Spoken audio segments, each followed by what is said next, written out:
For over 2 years, I've used the Sony FX6 on everything from client music videos to corporate events to podcasts. And while I love it, I'm gonna let you know today exactly why I traded for the FX3. No, God!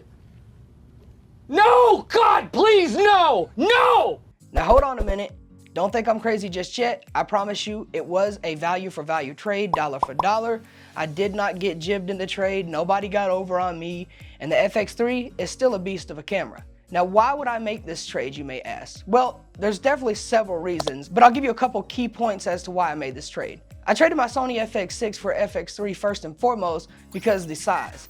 The compactability of the FX3 gives me range to move around and allows me to do the projects that I need to get done. When using the FX6, it really didn't allow me to do what I needed to do, and it was more of a need to be behind the camera. So what do I mean by that?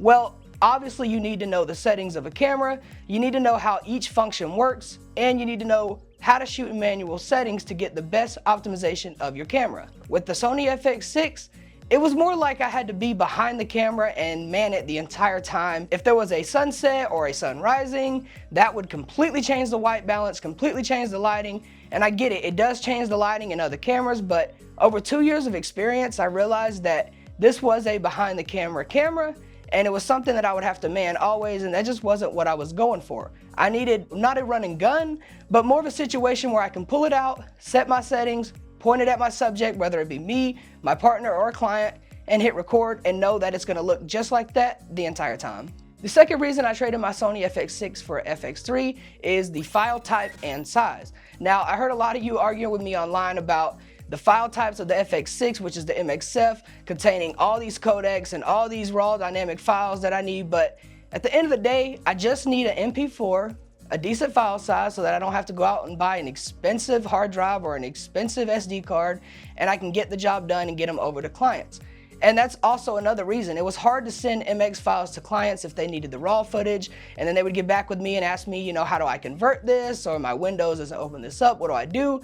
So it's just less of a hassle also with the client being able to send them a less of a file size MP4 that I know is gonna open on their computer, and that way they don't have to go back and forth with me, and it's just one click and I'm done. The third reason I traded my Sony FX6 for an FX3 kind of brings me back to reason number one, and that is that you have to know the exact settings of the camera to get the perfect shot and to get the best optimal shot for the image. Now, what do I mean by that? I mean that when shooting with the FX6, there are a lot of settings. There are a lot of settings that are hidden and not hidden inside of a menu that looks a lot different than any other camera you're used to shooting on. And while it's great to learn other cameras because these are used in the industry and sometimes these are industry standard cameras, it's also great to know that you can use other cameras that, even though they may not be cheaper, because let's not kid ourselves, the Sony FX3 is a $3,500 camera without any other accessories, just the body. So I wouldn't say it's necessarily a cheap camera. However, I do understand that the Sony FX6 is going for $6,000.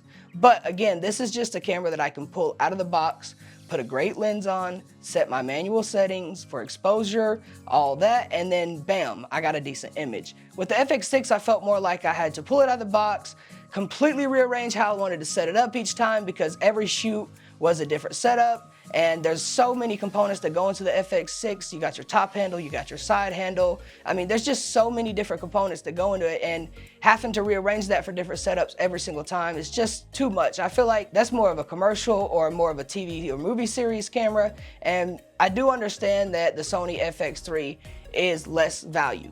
Now, let's get that straight. People want to sit here and argue that I don't understand that I'm getting less of a value or I'm trading a more expensive camera. But at the end of the day, the value is in the camera or whatever product or service you're getting. It's not in what someone says it is. It's not in what the market has priced it. Now, that's what you're gonna pay most of the time. Most of the time, you're not gonna find somebody like me willing to trade an FX6 for an FX3. The market does determine the value in that way. But you always can find somebody out there who may need another setup that's gonna work best for them, and they're willing to get rid of what they have so that you can win and they can win. It's not always about who's made the most money, who has the better product. It's about sharing in the community and collaboration. And if I can help somebody get something that they need, and it may be a little better in their eyes, and I can get something I need, and it may be a little better in my eyes, then really we're both winning because we're both gonna create stunning projects. And that's what this is all about. I really just wanted to make this video because I got so many questions, so many comments online. People are thinking I'm crazy, people are thinking I'm wild. But let me just break this down for you real quick. I was given the Sony FX3 with the Tamron 35-150mm lens f2.8. Now, if you look up that lens, it's going for about $1,400 and something still used. Then you add the body of the FX3, which is going still for about $3,000 or give or take used. And then you add the Rode wireless mics, which I'm using right now. These are the Rode Wireless Pros, and they are fantastic, so I highly suggest those, but these were included in the deal. And if you really want to talk dollar for dollar, he was given the FX6 with a top and side handle, and I also gave him the V-mount tilt battery accessory. But other than that, that's it. I was given a lens, a body, Wireless Pro microphones from Rode, which may not mean something to some of you, but it definitely means something to me because I use wireless microphones all the time. And that's exactly why I decided to trade my FX6 for a FX3. I know the community thought it was absolutely insane, and I even had a few people tell me, well, you know, you could get 2 FX3s for an FX6, which honestly, I seriously doubt anyone's gonna trade you 2 FX3s for an FX6.